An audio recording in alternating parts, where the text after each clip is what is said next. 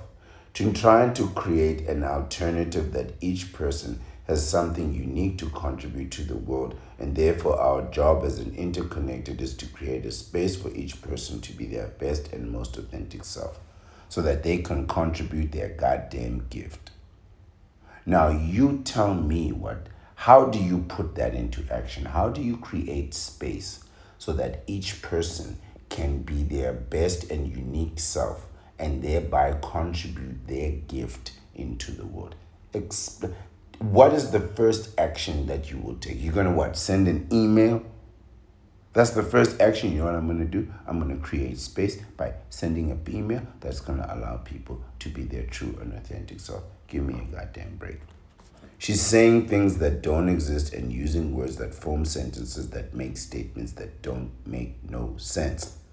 Her words have no meaning at the end of it. They are just a string of words that when you think about it, there is nothing at the end. If it were not for the punctuation, the full stops, we would not know where one sentence ends or where the other one starts or where one meaning begins and where the other one ends. We would have no idea where her meaning goes. You know, there are some people who write in such a way where you could see, oh, this is where it's supposed to end. Like sometimes I'm reading something where I realize, oh, somebody forgot a punctuation or something, or a word or something there that would have made the sentence flow a little better and easier to read and better. This is not that. She ends her sentences where she wants them to end, where she thinks she's bringing the hammer down. But a normal person would just keep reading. And then she starts off her sentences in just the strangest way that makes you feel like, wait a minute, she's jumping out of a thought. She's not moving from one thought to another. She's moving halfway between one thought and halfway between another thought and trying to combine those two things into a coherent statement, which ultimately makes no sense and means absolutely nothing. Let's continue with these statements. In modern history, another contradiction. History implies old. Modern implies new. How do you have new history? How can you have something that's new and that is old at the same time? No. Modern history is called current events. These are things that are happening now or in our recent past. There's no modern history. This is all she does is contradict herself by using words that don't make sense. And I'm not criticizing her as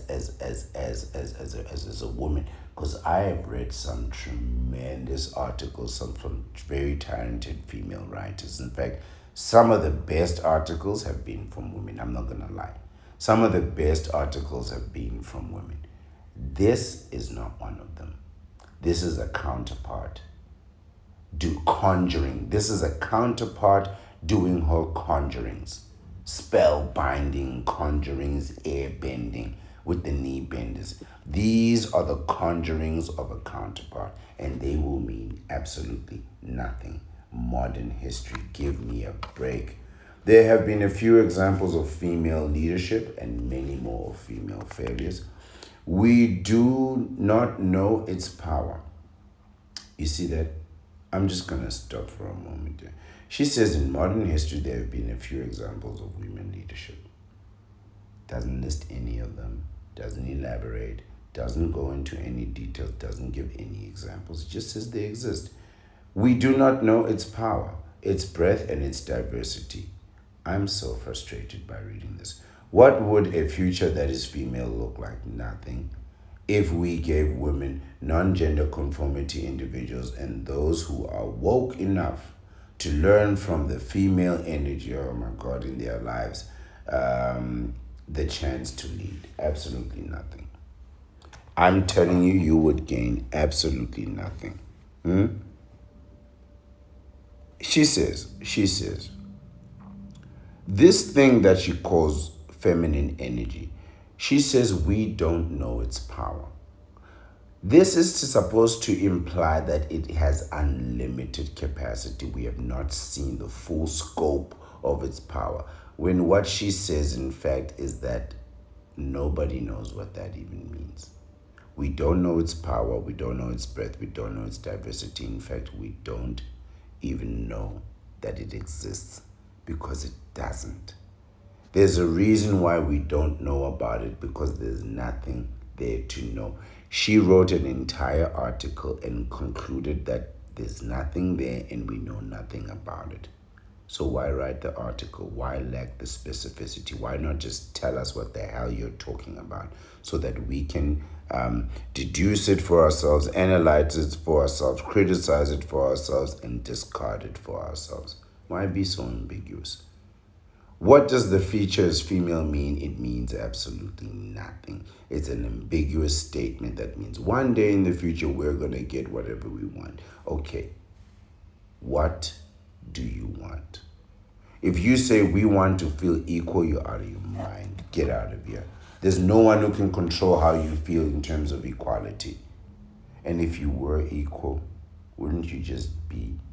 Like, I don't walk into a room full of men and think, well, I'm not an equal because I'm not a man. I'll say, okay, you're richer than me, you're this, you're that, whatever. But we're both men. The difference between you and me are the choices that you made and the choices that I made. But as a man, I still have the same choices that you can. I mean, I could work overtime, extra time, every time, just like you do, right? So, I mean, we could equalize ourselves.